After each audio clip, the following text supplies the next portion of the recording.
Welcome to দিশার exam guide.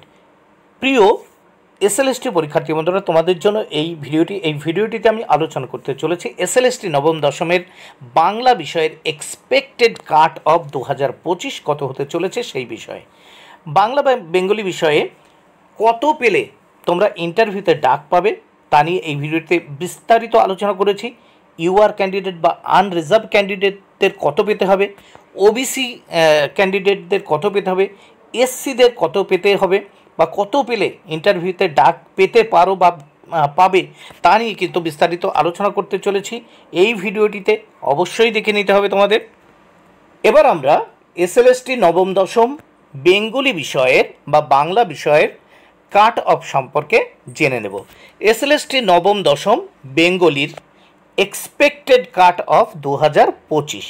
এই 2025 সালে বাংলা বিষয়ের কাট অফ কত হতে পারে, অর্থাৎ রিটেন প্লাস একাডেমিক, লিখিত এবং একাডেমিক মিলিয়ে মোট 60 যোগ 10 এই 70-এর মধ্যে কাট অফ কত হতে পারে, কত পেলে তুমি বা তোমরা ইন্টারভিউতে ডাক পেতে পারো সেটা নিয়ে আমি বিস্তারিত আলোচনা করব।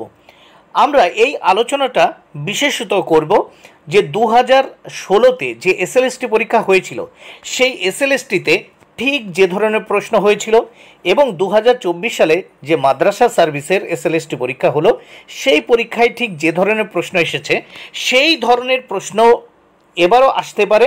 আর সেই ধরনের প্রশ্নের ওপর ডিপেন্ড করে যে ধরনের কাট অফ 2025 সালের এসএলএসটি পরীক্ষায় হতে পারে তার বিশ্লেষণ আমি এই ভিডিওটিতে করেছি। তাহলে আমরা প্রথমে দেখে নেব এখানে ইউআর বা যারা জেনারেল ক্যান্ডিডেট আছে তাদের কাট অফ কত হতে পারে বাংলা বিষয়ে।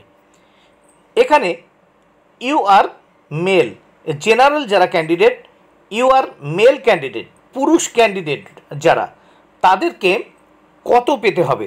দেখো, বাংলা বিষয়ে ইন্টারভিউ পাওয়ার জন্যে এসএলএসটি পরীক্ষাতে ইন্টারভিউ পাওয়ার জন্য কত পেতে হবে, 60 নাম্বার পেতে হবে। দেখো 60 কাদের ক্ষেত্রে, তাহলে আবার বলে দিচ্ছি, যারা ইউআর মেল ক্যান্ডিডেট, জেনারেল পুরুষ ক্যান্ডিডেটদের জন্য 60 থাকছে এবারের যে পরীক্ষা হতে চলেছে এসএলএসটি বেঙ্গলি সেক্ষেত্রে বা সেই পরীক্ষার ক্ষেত্রে।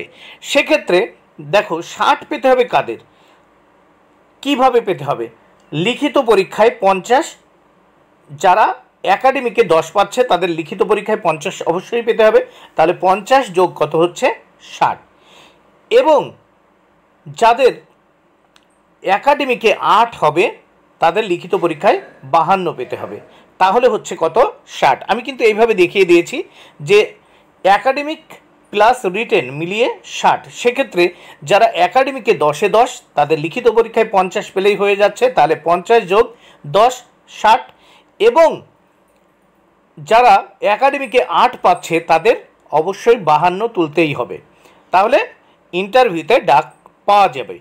এবার ইউআর ফিমেল ক্যান্ডিডেট, এদের ক্ষেত্রে থাকছে 58, কত থাকছে 58 কাট অফ। এবার আমরা দেখে নেব